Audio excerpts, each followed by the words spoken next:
నా దగ్గరే. చార్మినార్ నీదా? నేను నమ్మను. అందుకే నేను మీ నాన్న పనికి మాలి ఎదవా అని తిట్టేది. ఏమస్తాను నేనేం కొన్నానయ్యా? చార్మినార్. ఓహో, చాలా గవర్నర్ తోటి సీఎం తోటి కూడా చెప్పించిన. అయ్యి బాబా కోపడతారేంటండి? ఒక వస్తువు కొనుక్కునేటప్పుడు కాస్త మంచి చెడ్డ చూసుకుంటాం కదండి. అవును, నాకు సందేహం అండి. అడుగు. ఇప్పుడు ఇంత పెద్ద చార్మినార్ మంచి సెంటర్ లో ఉంది, ఎందుకు అమ్మేస్తున్నారండి? Income tax problem. పైగా మంది బొబ్బల రంక రిలేషన్షిప్ 10,000 చాలు.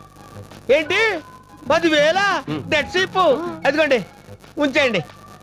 ఏమన్నా 1 మినిట్ అండి. అంతా మీకు ఇచ్చాను అనుకోండి, సోడా కట్ట తాగడానికి ఇబ్బంది అవుతుంది. ఒక 500 ఇలా ఇచ్చేయండి. టికెట్ పెట్టే గంటలో వస్తుందే అన్న. చెప్పడం మర్చిపోయింది. ఏంటండి? చార్మినార్ కంపెనీ వాళ్ళు పెట్టి మీద మన బొమ్మ వేసుకుంటున్నారు. నెలకు 10,000 రాయల్టీ ఇస్తారు. అది కూడా నువ్వే తీసుకో. సత్యమ్మ గారి మనవడు చాలా గడుసోడు అనుకున్నాను. తెంగరోడే. లేకపోతే ఇంత పెద్ద చార్మినార్ సిగరెట్ పెట్టా మీద చీప్గా అమ్మేస్తాడా? ఎలా బతుకుతాడో ఏమో.